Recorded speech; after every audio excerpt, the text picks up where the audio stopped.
You know, folks, the whole world is talking about Bitcoin. Want to know why?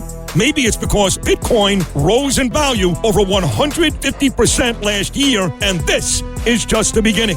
Bitcoin is online investing that anyone can do. Visit bitcoinuniversity.org today. Take a master class. Download the Book of Bitcoin and take your investment portfolio to the next level. Visit bitcoinuniversity.org and discover all that a Bitcoin can do for you. That's bitcoinuniversity.org, bitcoinuniversity.org. It's the left versus the right. In the right corner, it's James Flippin. In the left corner, it's Anthony Weiner. Live from Studio 77, it's a 77 WABC debate. Welcome to Left versus Right. Anthony Weiner on your left and James Flippin on your right. James, welcome to the Thunderdome. Anthony, thank you for having me in. It's so great to have you here. Tell us a little about yourself. I know that people hear you during the day. This is a weekend audience. We're very fancy on the weekend.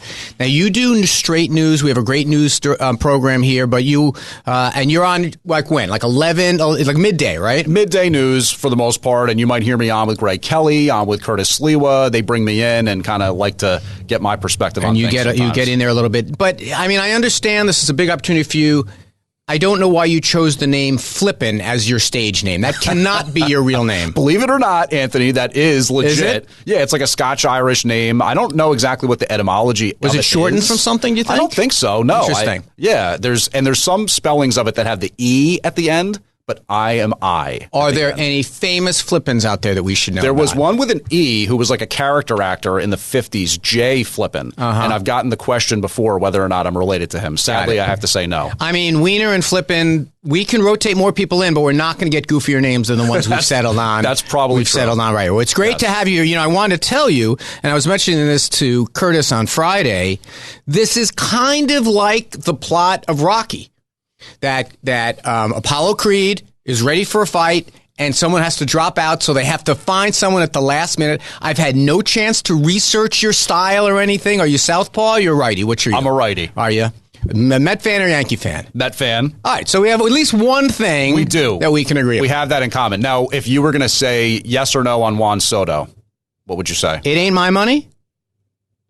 And so spend away Cohen. Okay. I'm not a big Cohen guy. I cannot, this is the problem with my brain works. Everyone wants an owner like Cohen, but I can't put out of my mind the fact that he's a little bit of not a great person, and maybe he should have been invested. Well, anyway, insider, whatever. Yeah, no, I mean, look, I think that if I had my druthers, baseball would have a salary cap, but they don't. So I'll take because you're anti-working man. That makes sense. All right, let's get into some of the stuff that's going on this week.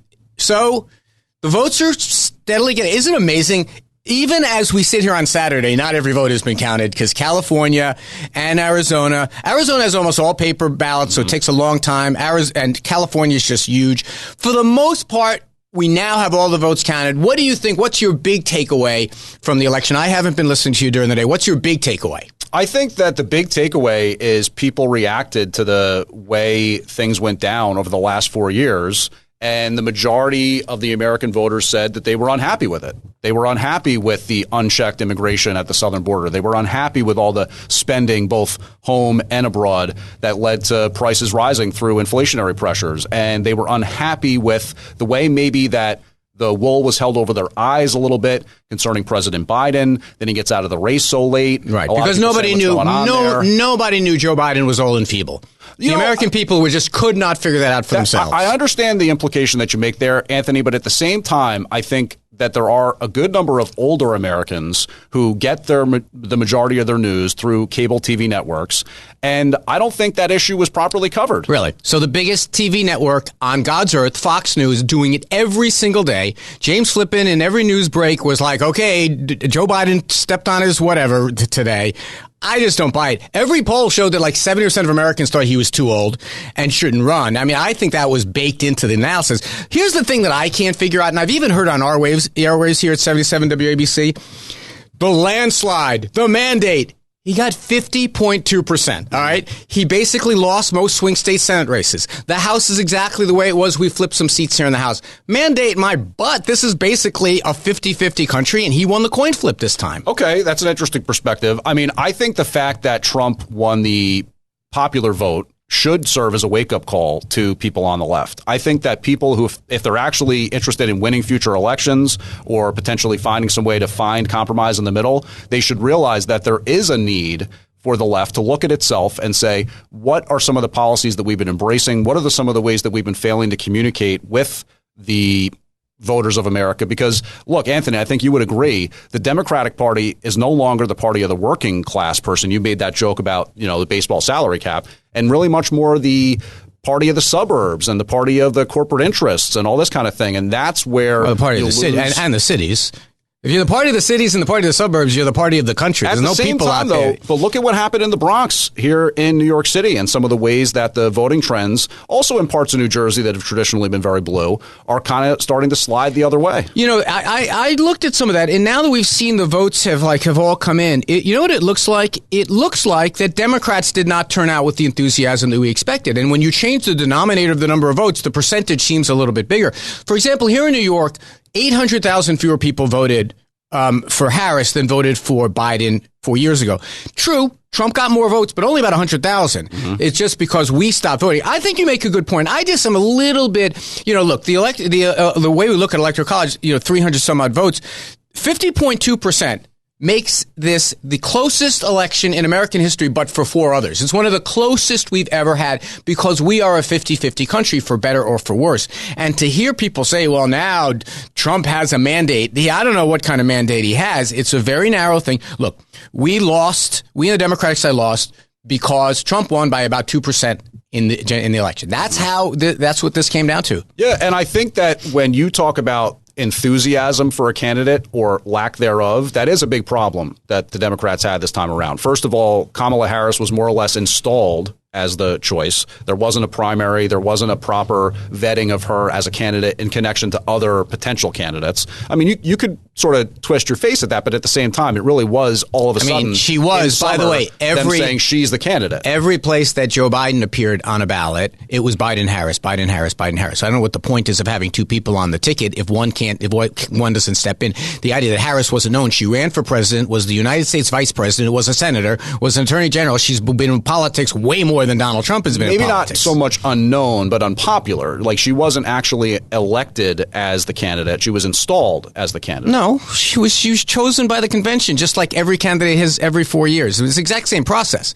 It's just she didn't linger out. We didn't have a whole bunch of primaries that she appeared on the ballot. Look, I want to tell you something. At the end of the campaign, she was more popular than Donald Trump was. Donald Trump has never been at 50% popularity in his life. Well, you're basing that on some kind of poll or something? Yeah, approval ratings. I mean, which I'm sure what you're basing on whether she's... Now, she got fewer votes than Donald Trump in the election. She lost the election. So doesn't that correlate to popularity? Or no, are you kidding? There are a lot of people who say, and you probably hear them say it, I can't stand Donald Trump, but I'm going to vote for him because I believe immigration, or I can't. I actually don't hear that from many people. Oh my God. I hear people say all the time to me, when I say, are you going to vote for this guy? He made fun of Paul Pelosi getting hit in the head with a hammer. And someone will say to me, yeah, I don't like that too much, but I overlooked it because immigration. Or I overlooked it because economy. Okay. But was that a person who's typically a Republican voter?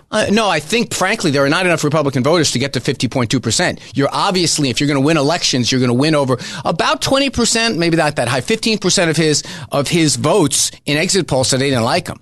Okay. I mean, I think that's a thing. I mean, I think people have double hating things. They don't like either one of them, but they vote for one of them. Yeah. But all I'm saying is, if we proceed over the next year or 4 years, whatever it is, that this guy has a mandate, when most of the Senate races broke against him, the House of Representatives, which usually follows the president, did not go red. I don't know. I don't know how much popularity he has. But what makes you say? What do you mean the House didn't go red? The House didn't go red. It basically stayed exactly the same way. Usually, if a president wins an election, usually that means good things for people. Oh, you're talking about the interim, the election most recently? Yeah, I'm talking about in the Senate. Only one of the swing state races broke for him. Mm-hmm. I mean, there was basically... But the Republicans took back the Senate for the first time. I understand that, but that was a function of the fact that they had a lot of seats that were up. The Democrats were defending a lot of seats. Okay, so you're just for talking example, about the tendency...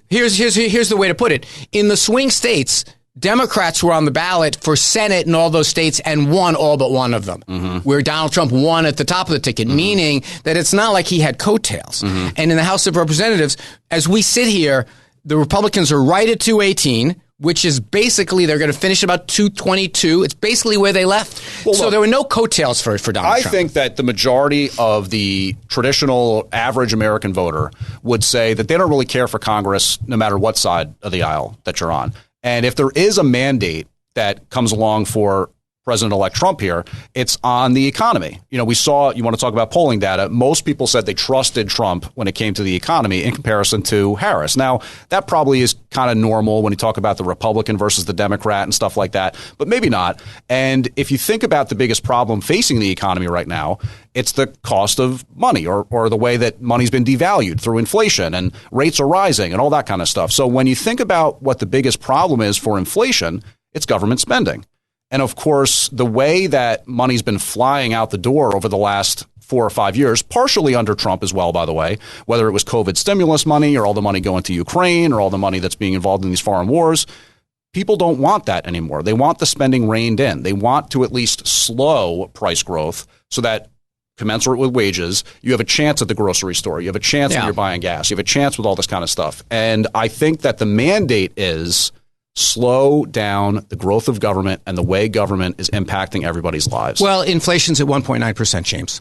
So if you think you want to lower than that, let's see. I tell you what you're going to... Okay, so you're pointing to the most recent right now result of all this different... Yeah, but again, it's not in a vacuum, right? Like you have all these moves by the Federal Reserve that are aimed at keeping inflation down, which costs people real money. So in the meantime, you've had all this price growth over the last 14, 16 months. That hurts people's purchasing power. Wait a minute, hold on a second. Inflation is down in the last year. And then at the same time, inflation's not down. Inflation is down, of course it is. Well, that's a misnomer because prices never go down. The growth. Well, we actually had near deflationary circumstances under Trump during COVID, but the inflation rate now is below the Fed target. Okay, so this is the economy that Donald Trump is inheriting. I bet you, I will virtually guarantee that Trump acolytes in a month from now are going to be saying how amazing the economy is because Donald Trump's sitting in the presidency. We have an economy that is functioning at a 2.88% quarterly growth, which is way more than even Donald Trump's Treasury Department predicted it would be in 2025, even before COVID. We have job creation that is record-setting. We have inflation basically zero. We have gas prices. Are you talking about the job numbers before they got amended? Even with the amendments. Okay. Even with the amendments, which, by the way, have done under every administration at the same time, including under Donald Trump. Mm-hmm. We have gas prices to start with the number 2. I want to tell you something. Whoever gets this economy, we have stock market that is booming. The economy that Democrats are handing over to the Republicans right now could not be better, just like it was when Obama turned over the economy to Donald Trump. Well, it's an interesting interpretation of the economy in my estimation, because actually the job market, the growth that you talk about most of the time, the growth in jobs is in government jobs. And that's exactly what I'm talking about. The growth of the government and the importance of the government and the spending of the government is unquestioned. I'm not going to deny that. But at the same time, what I'm saying is the American people, the average rank and file, are saying there's too much of that. We want more focus on the average person, on the private sector, and cutting away some of that government spending. Okay. We'll see whether or not Trump's effective at doing it. If you don't want to spend, Musk, Vivek Ramaswamy, they're coming in now. If you don't want to spend to hire border officers, fine. If you don't want to spend to hire cops, fine. If you don't want to spend to hire administrative officers to get the asylees out faster, fine. Listen, I know your guy proposed, and I just talked about this on my show, a 1/3 reduction in government. Mm-hmm. Knock yourself out, guys. Mm-hmm. Let's see how you get a 1/3 reduction without cutting Social Security, without cutting Medicare, without cutting Department of Defense, without cutting interest on the debt. Mm-hmm. Okay, fine. Knock yourselves out. Well, look, all jokes aside, though, Anthony, there's plenty of stuff to look at, and that's really base level when it comes to some of the problems in government spending. You've got $1.3 billion paid out to people who are actually dead. Wait, $1.3 billion. This is the federal government. $1.3 billion. Yes, the federal government. What is the size of the federal government? You just described something that's a 0.00001. No. But when you talk about adding these all together, it's not just one line of the budget item. It's everything. Add your whole list together. Give me the whole list. How about $101 billion for Medicare and Medicaid fraud? How about? Wait, hold on a second. Okay, so you want to cut Medicare? We're talking about fraud in the sense it's not cutting it. That's illegitimate. We don't want fraud. I want to tell you, illegitimate. We don't want fraud. How about do we want fraud in private medical insurance that we pay for? Well, of course not. We don't. But we don't. At the same time, when we're talking about the spending. You made the kind of allusion to it's not my money when we're talking about Juan Soto, right? And I think that's fair, right? Right. In entertainment purposes, all this kind of stuff. It's not my money. This is your money. In this case, it is 100%. Hey, look, I got to tell you, I would waste, fraud, and abuse. We've been hearing people talk about waste, fraud, and abuse. If you want to reduce the size of the federal government, here's how you do it: Social Security, Medicare. Things that Donald Trump has tried cutting in the past, says he's not going to do that anymore. The Department of Defense, he says he wants to add to the Department of Defense. Interest on the debt, maybe you don't want to pay your interest on the debt, and we lose our status as reserve currency of the world. Then you've got not a heck of a lot left. You can eliminate your whole Department of Education and still do nothing about the growth of government. I think that it's really one of those things where you have to do it across the board, and I think that that's where you're going to make enemies amongst both Republicans and Democrats. You have to look at the military spending, for example. That's how a computer would cut the budget. We hire people to make choices. We don't need to feed in 1%. That's the laziest way you can do it. If you think something should be cut, stand up in front of the American people and say, I think it should be cut. And then we can all say, all right, how much did that add up to, Mr. President? Yeah. The guy says he wants to eliminate a third of the government. Yeah. Knock yourself out. I got to tell you, he put Donald Trump in, he put Musk in charge, and we're going to talk after the break about some of his appointments. He put Musk in charge. You think Musk does anything to cut the funding that goes to SpaceX? I think that it is interesting to note that both Vivek Ramaswamy and Elon Musk have had government contracts. Or They're probably the swamp, still have my man. At They this point. are the swamp. You want to drain the swamp? You don't put those guys in charge of it. Look, I will say this. I have no idea whether or not those two are going to be successful in what they've been asked to do. But I will say that I'm excited about the concept of a Department of Government Efficiency. I love it. Nothing I love more than these business guys coming and saying, well, let's run it like a business. And then they show they don't know what they're doing. You know who also showed us that? Donald Trump for 4 years. Let's see how that goes. But before we go to the break, just very quickly, I don't know if there's much news here. The House picked Speaker Johnson. Looks like he's not going to have the aggravation he usually has, thanks to Donald Trump. He says, I want this to be my guy. Anything can happen on the floor. We saw what happened the last time. But the Senate did something interesting. They changed their leaders for the first time in, I guess, 17 years or something like that. They got rid of Mitch McConnell, brought in, what's Thune's first name? John Thune. I served with John Thune. I think he's a solid citizen. I don't want to get him in trouble by being endorsed by me. But what I found interesting about it, wouldn't be surprising if you endorsed him. Exactly. What I found interesting about John Thune, he was not the MAGA choice. Since the senators got to vote behind closed doors in a secret ballot, they chose who they wanted. They chose him. Any news there, or it's just? Well, I mean, look, I think if nothing else, John Cornyn was not the choice, and John Cornyn out of Texas was certainly the more anti-MAGA potential choice for the Senate leadership. I think that Thune is not, for example, my choice. I would have preferred it to be Rick Scott. I think that... Why? Do I put some meat on that bone? Now, in case our listeners don't know who he is and why he was running. Yeah, well, basically, Scott is one of the two senators out of Florida and certainly very closely aligned with Trump and the MAGA movement, and a guy who I think most would sort of look at as another ally of Trump, almost alongside some of these cabinet position picks that he's been making. But don't you want a Senate that is a co-equal branch of government and is a check and balance on the executive branch? Do you really want one that's just going to say, I'm going to rubber stamp whatever he says? Yeah, I mean, look, that's an interesting point, and I certainly hold very dear the concept of balance of power and checks and balances and all that kind of thing. But I've also been paying close attention over the last 6 years, 8, whatever you call it, 8 years, I guess now at this point, where it feels like the uni party, both the Republican and Democrats together, their focus from a federal D.C. perspective and kind of keeping the money going and keeping the government open, silliness like that. Whatever their special interests are, whining, dining, and pocket lining these various lawmakers. You mean paying off interest on our debt and not and no? Look, I'm talking about. I mean, they did the big things. They raised the debt limit so we didn't default on our debt, and they kept the government running. I mean, honestly, I have my own feelings about the whole concept of raising the debt. Well, this is your chance now that your name's on the show. This is your chance. But I'd rather kind of opt in on the concept of where some of these government lawmakers, they have connections to various special interests and even countries like China. You know what I mean? We're seeing it here in New York where there's all this like foreign money running around and going into coffers of campaigns and stuff like that. And it just makes you wonder, why is this profligate spending continuing in Washington, D.C. when you have all this debt service that you have to cover every year, when it's a massive amount of the GDP just to kind of pay our bills? Why are we not taking a more measured approach to the concept of government spending. And it seems like there isn't much interest in that from almost anybody in Congress. And I feel like a lot of the loyalty from people in Congress is to Congress itself, to the people that work there, and to their bottom line and whatever their deal they're going to get as a lobbyist on K Street when they leave office. And I don't think they have a lot of loyalty to the American people, and they certainly are opposed to Trump because his focus is not necessarily on advancing the Uniparty. Well, I appreciate if only we knew someone who once served in Congress that can give you some insight on that. And maybe we'll have a chance to do that when you come back. It's Left versus Right, Anthony Weiner and James Flippin. We'll see you on the other side. It's the left versus the right. It's a 77 WABC debate. 77 WABC.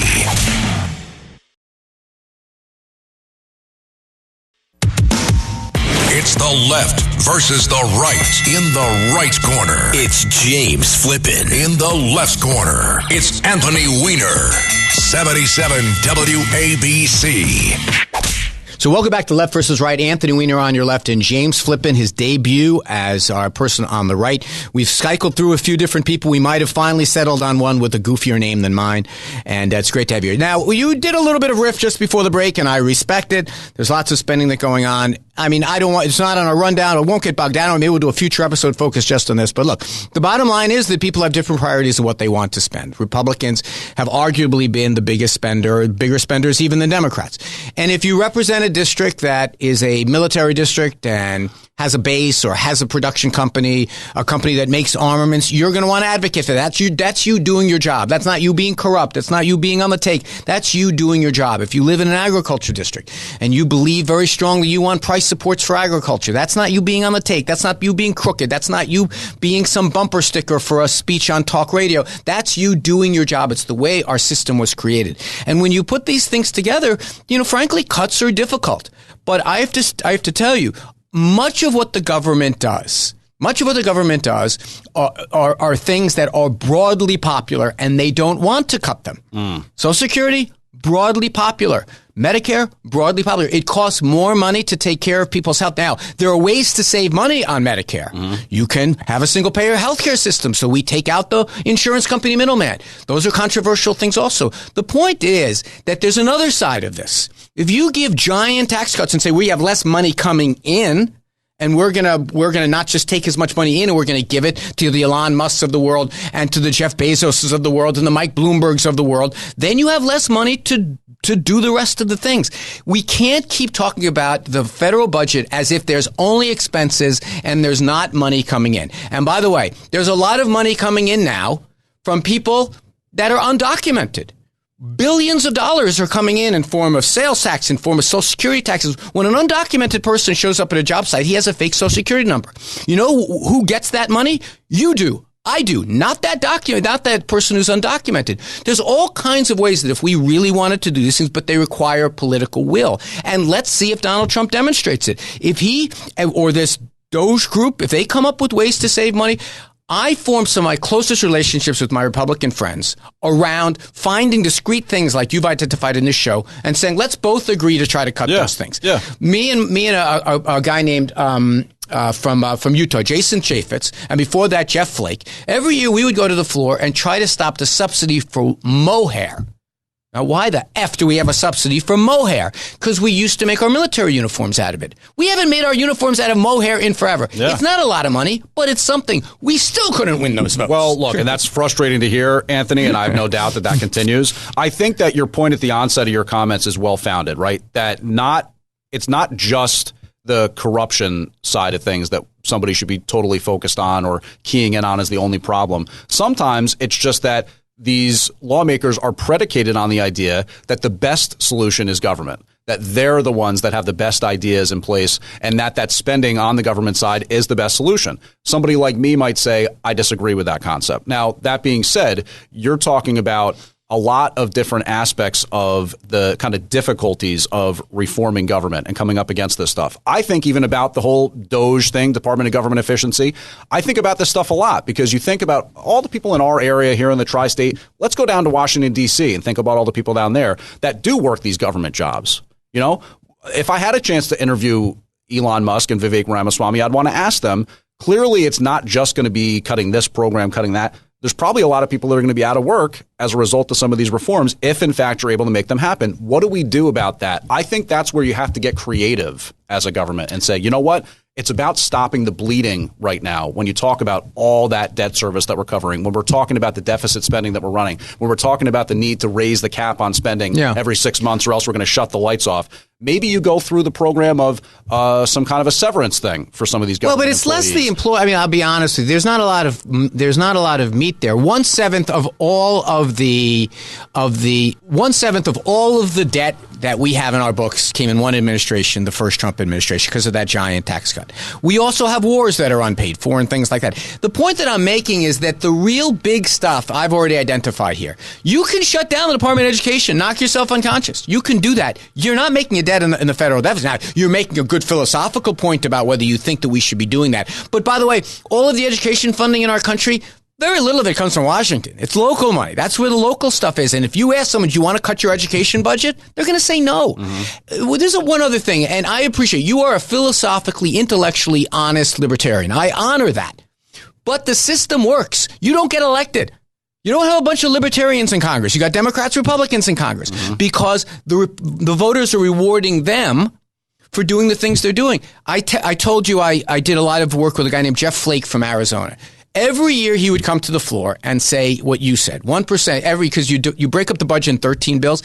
He would say, let's cut 1%. He became famous for it. He got rewarded by the people of Arizona for bringing those up every year. He never passed any of them because he philosophically believed at least have the conversation. Yeah. The voters of Arizona rewarded him, sent him to the Senate. I'm not saying that there's not a lane for a Congressman Flippin in the future. I'm just saying my experience is my constituents come up to me and say, I want more for that or protect this from a cut. No, look, I think that you are hitting on something here that's very interesting and also kind of very important to talk about, where if you don't have term limits on representatives in the House, let's say, then there's an incentive to continue more or less on a short-term basis answering what those voters are looking for, right? So they have a particular program they're very happy about. They have a particular benefit that they're enjoying, and they say, Mr. or Mrs. Congressman, Congresswoman, we want you to keep that program going. So there's no real incentive on almost anybody's part in Congress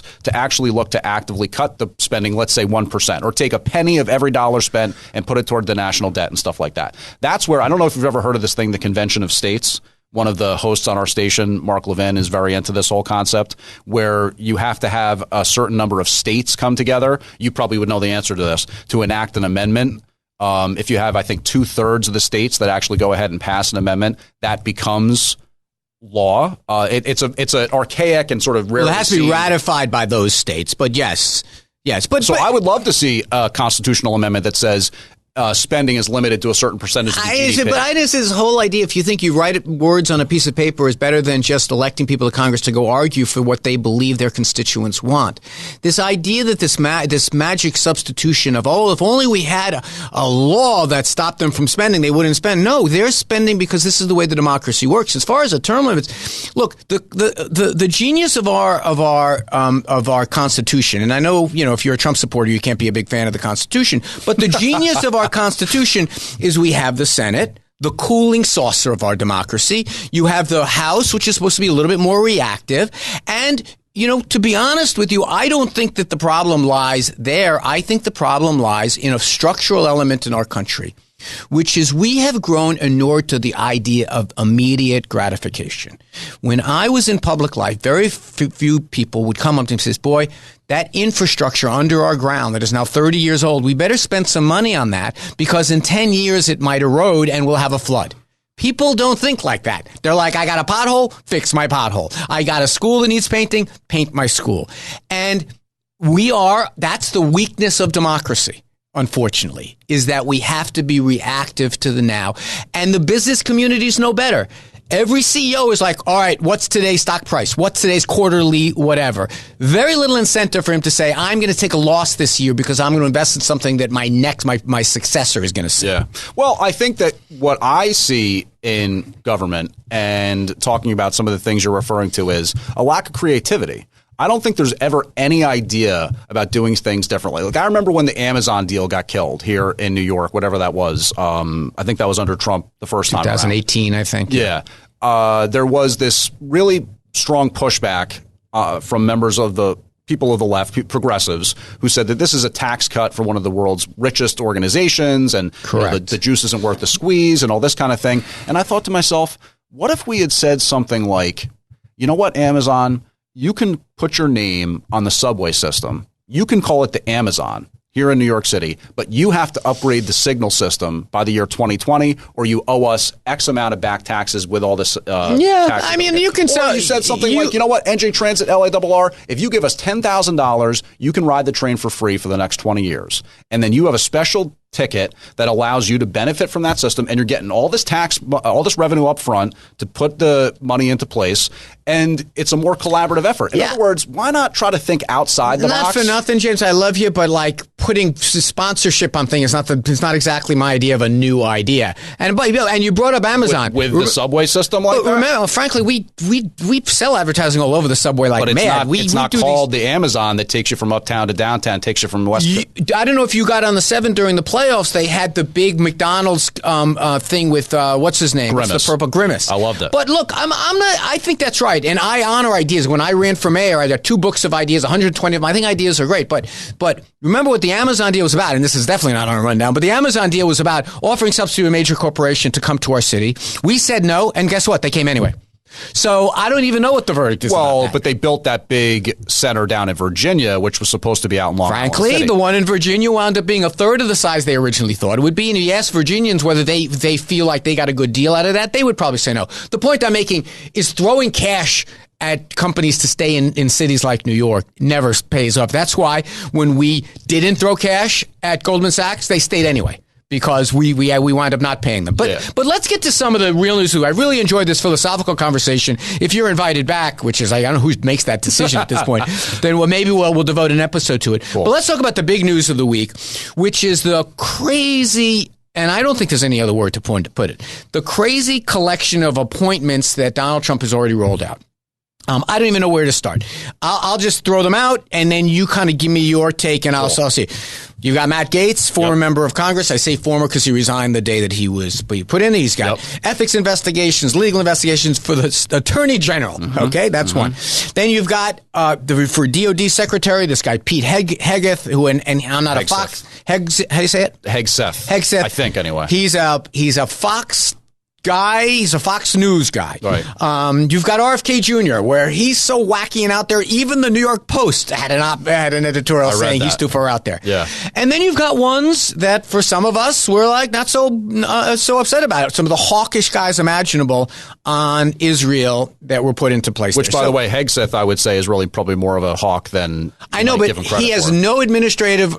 I mean, I want to let you do your riff first, but he has no administrative or management experience running, I think, literally the largest organization in the world. Yeah. So where do you want to start? I mean, you want to start with Gaetz? I mean, this is like the bar scene in Star Wars, for Christ's sake. Let's start with Hegseth, because I think he's probably the one that I'm not quite as sure on. It's not so much the lack of experience in an administrative role that bothers me, because frankly, that's not so much of a qualifier for me when it comes to government. I think it's been clearly established on this show that I'm not a huge fan of people that have made it their lives work to be in government. And frankly, in some cases, as much as I love the military and honor those military members and the sacrifices that they make all the time, people that are in the military brass are largely government employees that kind of have gotten that way because they played the game. You know, they've done the right thing to get the extra star on their shoulder, and they've, cozied up the various aspects of the military industrial complex and all that kind of thing. So when you look at some of the ways that things happened the first time around for President-elect Trump, including guys like Mark Milley and the way that his administration was sort of undermined in a weird way by aspects of the military industrial complex, I can understand why he would want to bring somebody in who's kind of an outsider, because that's really what that role is, right? It's a conduit between the chief executive and the Department of Defense. It's frequently a civilian. Recently it hasn't been, but it's frequently a civilian. But I don't understand. He undermined it. You're a libertarian. He had military brass that said we're not going to use the military against American citizens. That's hardly that's hardly going out there. I would hope that any Secretary of Defense, whoever you name, tells the president that we don't do that in this country, particularly from your perspective as a libertarian. No, but I think what I'm talking about more is the backstabbing, the backdealing, the stuff where you had the phone call made to China saying, we're not going to use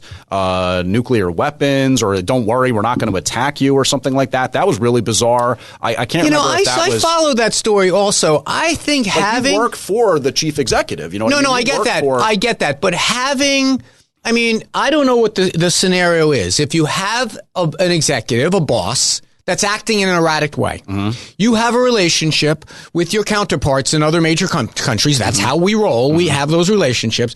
To call the guy up and say, listen, my guy's a little off his rocker right now. Just let's keep this line open. But that really cheapens that line of allegation. I don't care. You're going to usurp the authority of the chief executive by going behind his back to have a conversation with someone that's amounting to a world leader. Do you know what's more important than fealty to the executive is fealty to the Constitution? When you're ahead, Anthony, that's like you're taking it to a level that I don't believe the facts match the pattern. Like, in other words, there's been a lot of talk about this guy being a fascist, being extra government, going to dissolve the Constitution, dissolve all future elections and all this kind of stuff. But the proof isn't in the pudding. And really, just this week, he suggested that the Senate said, "I order you." The Senate go into recess so that they don't get advice and consent.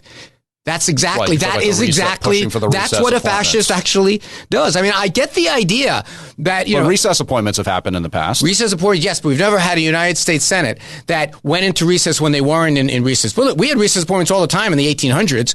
That's not the point, but you don't do it for the purpose of getting around. The Senate doesn't lay down for the purpose of letting the executive do it. In fact, they stay in session so they preserve their prerogative because it's, wait for it, in the Constitution. Right. And we'll be right back on Left versus Right. It's the left versus the right. It's a 77 WABC debate. 77 WABC. It's the left versus the right.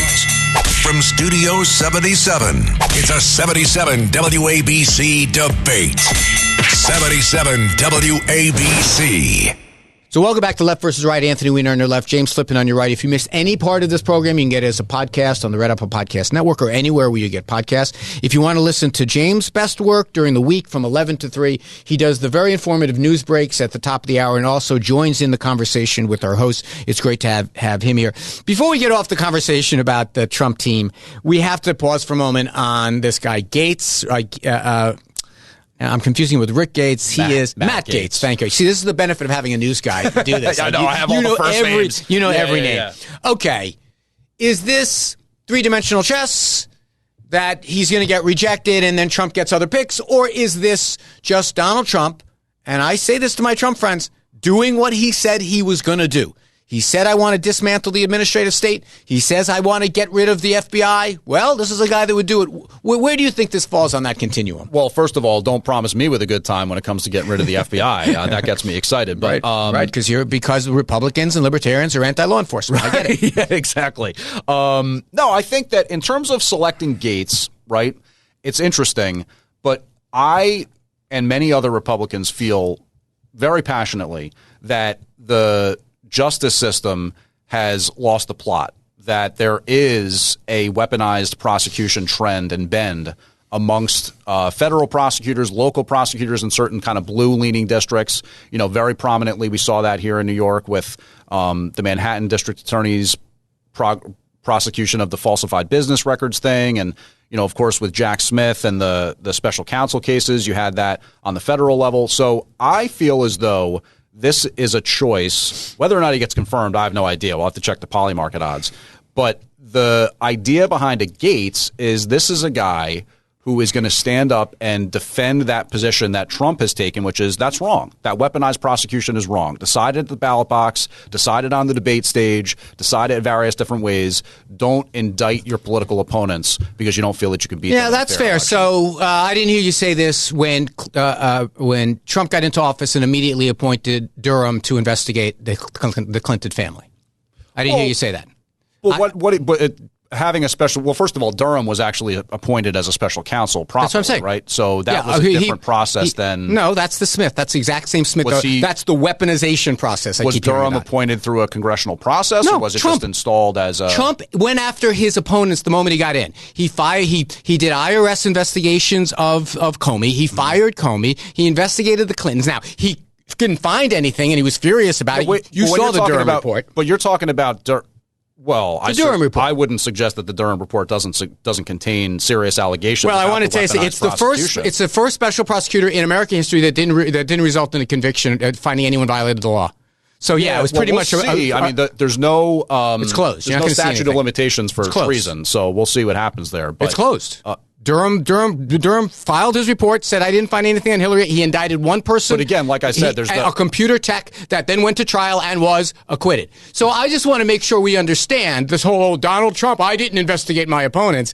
He totally did. Well, but so you're referring to the investigation of the Crossfire Hurricane thing. I'm referring the Durham was named. You're saying Durham that's weaponized prosecution against Durham Hillary Clinton? was named to investigate Hillary Clinton and where the investigation of Donald Trump began. Yeah. Right. And so they interviewed Hillary Clinton. Right. She sat for a deposition. Well, hold on a second. And he did a report.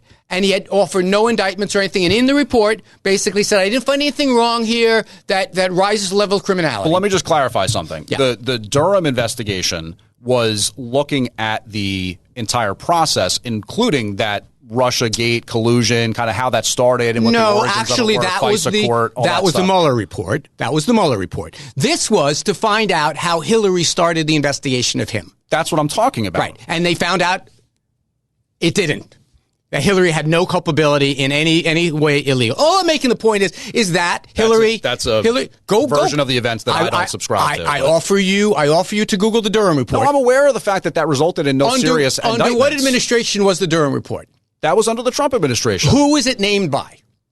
Trump. Yeah, but that's not what I'm saying. What was it Who was it investigated of? If you had to say who was the investigation of? The FBI. No, it was not of the FBI. It was. No, it was of Hillary Clinton. And the FISA courts and the way that process played out. Because it's one thing for Hillary Clinton to pay for opposition research against the opponent politically. That happens all the time, right? You try to dig up dirt. Maybe you create a little bit of a story, sleight of hand, suggest that it was like this, maybe it was like that. What happened was, and the reason why that was so awful and weaponized prosecution and evil is that they used that phony political research as a predicate for a actually the Durham report says the Durham report did not say that. The Durham report said that they did not rely upon that. That's what happened with the Durham report. Oh, listen, we can go down this rabbit hole. Yeah. Maybe we should talk about Menendez, that famous Republican. Maybe we should talk about Eric Adams, that famous Republican. Maybe we should talk about the lieutenant governor. Okay. Hold on, let me just finish. I got more. Go ahead. The lieutenant governor here in New York, famous Republican. Or Anthony Weiner, famous Republican. This whole idea that it's weaponized when they go after a Republican, but it's perfectly reasonable when they go after Democrats. The FBI is law enforcement. If you don't like law enforcement, congratulations. You didn't like law enforcement on January 6th either when they were getting their ass kicked by the January 6th rioters that Donald Trump led. Well, yes, the Republican Party used to be the pro-law enforcement party. Now they're the pro-law enforcement party unless you investigate us, and I ain't buying it. Okay. What say you? I am absolutely a member still, last I checked, of the Republican Party, a member of the right. I support law enforcement. I think that but not the FBI. It's very important. I think that the FBI has become a biased federal police force that is predicated upon defending the establishment and the deep state much more than actually serving the American people. I don't even know what that means. People. Is Menendez the deep state or is the establishment or not? Here's the thing. Wait, hold on. This is what I understand your terms. No. But Anthony, allow me to sort of say, respond to the various points that you made. I think that the difference between what went down with any various prosecutions or investigations and all this kind of stuff and what happened with President-elect Trump is that you had invented charges in many cases that never had ever been heard of before. Charges. Like inflating the value of your real estate holdings to get better deals. We have a process. Come on. People do that all the time. We have a process. Or potentially looking at somebody for falsified business records and making that out to be this massive, 64 felony case. You keep saying these words that are crimes and saying, these falsifying business records, which people go to jail for. Well, hold on a second. Bribes, which people go to jail for. Take it back one step. to the whole real estate case that Tish James brought with the overinflated values of real estate. I think that was a civil action as opposed to criminal court. That's never been done before, ever. In New York. That's literally never, ever been done before. Where they tried to say that this borrower inflated the value of their assets and somehow defrauded the people of New York. Yes, because if someone is that's never happened before. James, I'm going to give you Can you at least admit that? I'm going to give you a word of advice. Don't follow the Donald Trump line that it doesn't matter if you lie on a bank application. People go to prison for that. You can't lie about how much you made when you're applying for a credit card. You can't lie about what you make when you're applying for a loan. You can't do that. It's a violation of the law. And by the way, if you don't want to be found guilty of that, hire lawyers in your organization that tell you not to do it. Don't repeatedly do it, repeatedly do it, repeatedly do it. If you live in a 10,000 square foot apartment, don't say I live in a 30,000 square foot apartment. And when you're hired, your own hired appraiser says, boss, you don't live in a 30,000. Say it anyway because it's going to get us more money. That came out in the trial. But listen, I know you don't like the idea of law enforcement or you don't like the idea of indictments. You're putting words in my mouth. I know I am. I'm being pedantic. But the fact remains, these are laws. And you can say, I don't like the law, or I don't like grand juries, or I don't like prosecutors, or I don't like the FBI, or I don't like cops, if it's Trump. That is just not the way this works. We have a system. He has the best lawyers in the world. He has the bully pulpit of whatever. Go into court and clear your name. 12 American citizens from the county of New York found him guilty after a trial where he had every chance to call witnesses. He's a felon. I don't believe in saying, well, I'm a felon also. All right. And you didn't hear me say, well, Donald Trump prosecuted me, because that's the system we have. No, look, you got to deal with you got to face the music any way that you can, and you got to face reality. But I'll say this. When you think about the case where that woman, E. Jean Carroll, accused Trump of rape, she never identified the year. She could barely even say where it happened. We had a trial. I'm aware of all that. Okay. My point is to respond to what you were just saying. You said that so people are supposed to have their day where they can stay up and say, I didn't do that. That's not fair. Right. This isn't accurate. I'm actually denying those allegations. That wasn't afforded Trump. Why? I have no idea. No, he was hit with a defamation lawsuit just for saying I didn't do it. That's a different trial. I didn't do it. That was a different trial. I'm talking about the E. Jean Carroll case. No, the original trial where he was found guilty of rape, he didn't put on any witnesses. He didn't even show up some of the time. That original trial, he had a chance to put on witnesses and chose not to. And then he lost. Then once you lose that case, you can't go around saying that it didn't happen, because then that becomes a provable, liable case. He knew that. He's a smart guy. You keep telling me this guy's smart. Well, wait a second. There was no actual criminal case that alleges that he assaulted liability. The He was found liable. Right. He was found liable, and I believe that was a double. In what's the term? Conviction or double jeopardy? No, the thing that was handed down, there was certain money that was for the assault, and there was certain money that was for the defamation. So there were two. There was another defamation case. Remember the defamation case, because she called it rape, and he said it wasn't rape, and the judge ruled it no, indeed. That's what the commonly call it. But listen, we only have a few minutes left. We have lots to get to in future episodes. You and I are leaving a lot of dangling participles here. Yeah, nice. Let's look a little bit at what's going on here in New York City. I don't know much about this, but you in a previous life, and you have some experience with this. The city council got off their butt and they did something. They said no longer will people renting apartments have to pay the broker fees if they didn't hire the broker. Makes sense to me, no? I mean, what are they getting wrong there? Well, I think that the problem here is that it's more of local lawmakers meddling in markets, which technically speaking would probably sound good to some people, right? Like, oh, this is already a really expensive city in which to try to find an apartment. Rent is so high. It's a major aspect of people's cost of living and all this kind of stuff. Wouldn't it make sense to give them a break and take away this fee? Because every time you sign an apartment lease, right, you got to come up with a security deposit, 1.5 months rent, whatever it may be, and you have to pay the fee to the broker. So what the city council said even if they don't hire the broker, they still have to pay the fee. Right, exactly, because in essence, the broker is working the property and marketing it, and they have to be paid somehow. Right. So they're taking on the listing. But who hired them? That's why I understand. Who hired them in the case that's in controversy here? The problem is that the landlords, the owners, are hiring the brokers and then saying to the tenants, you've got to pay for it. Why is that fair? Explain that to me. The way that here's why I think it's fair. In essence, the person that's affecting that transaction there and signing the deal, in essence, pursuing the deal and then putting money into the equation is the lessee. So the person who's signing that lease is engaging in a transaction, and then they're paying the broker. I know, but they're engaging in it with a counterparty. But here's the thing. Is there a way for the renter in this, and I really don't understand, I'm not trying to be argumentative, I just don't understand it. Is there a way if you are the renter and this is being listed that you can say, no, I don't want to pay this fee because there's no way you can avoid it if you rent that apartment? I think that there's been probably instances in the past. Well, here's why it makes sense. Because in essence, the real estate agent is working on behalf of the renter. Do you know what I'm saying? He's not. That person is not. They're being signed by someone else is signing that document. Yes. So if anything, they have conflicts of interest. My view is, it sounds to me that you would have this view if you're a libertarian, is that if you're a consumer, if there's no way for you to avoid an additional charge, you shouldn't be charged for it. Like, what action can a renter take to avoid the fee then? In essence, what's going to happen here, the result is, because it's more about what the practical result of something is, right? Like, what's actually going to happen is that landlords are disincentivized from working with agents, because landlords are just going to say... Why is that bad?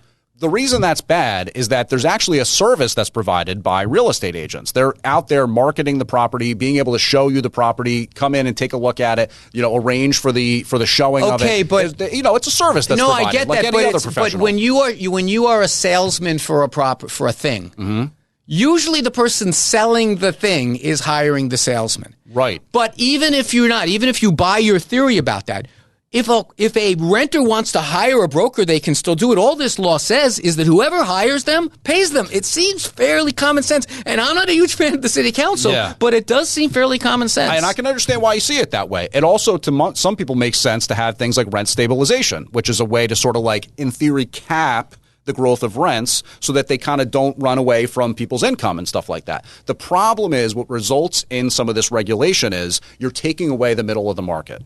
You're only having it so that it's the lowest of the low end on the cost of housing and the highest of the high. So the more council members and any lawmakers get involved in these markets, they're basically saying the way the market works is bad. Well, the market... shouldn't be happening that way. Here's the problem. They might be right. Chances are they don't know, though, because the market is the way that has to settle itself. Yeah, market theory doesn't work here because you have a dramatic imbalance of supply and a dramatic imbalance of supply and demand. So if the market worked just as it is, you have such a small supply and such a giant demand, it would run away infinitely. But part of the reason that is because of the way the regulation has taken so much of this stuff off the market. The rent stabilization. That's fair. There's units that aren't even occupied. I have heard that argument before, and I have some sympathy to it, except the problem is we are a city that always, well, not always, but in recent decades has had a giant appeal to people coming here and want to live here more than we have physical space. That's why they're trying to expand the places that you can build. But you make a compelling argument. It just seems to me fairly common sense. You hired them, you pay them. That seems like the most basic structure. I hear you. We only have about 30 seconds left, but congestion pricing is back. You excited? I hate it. I think congestion pricing stinks. I think the city's trying to come back from COVID, and we're disincentivizing people from coming in? Well, I mean, does $9 on a $400 Broadway ticket really disincentivize anybody? Well, look, I think that it's, again, in the aggregate. How much of an impact is it going to be adding another fee? Where does the money go? It's supposed to go to the MTA. That's the idea. The slush fund that is the bureaucracy. I mean, look, you got to pay. Look, we do right now. I don't know if you drive or not. Right now, you pay a gas tax because you use the roads. You pay for the roads. This is kind of like that, but I'm open. I'm open to that idea. James Flippin, you've been great. Stay tuned for Vinny Madugno. It's the left versus the right. It's a 77 WABC debate. 77 WABC. Janine Pirro here for Colonial Metals Group. Colonial Metals Group helps Americans protect their future with the most trusted store of wealth in human history, physical gold and silver. If you're retiring or retired, go to colonialmetalsgroup.com/Pirro for your free Janine Pirro Colonial Metals Group Retirement Protection Kit, or call 800-965-8004. 800-965-8004 now to receive a free home safe and up to $7,500 in free silver.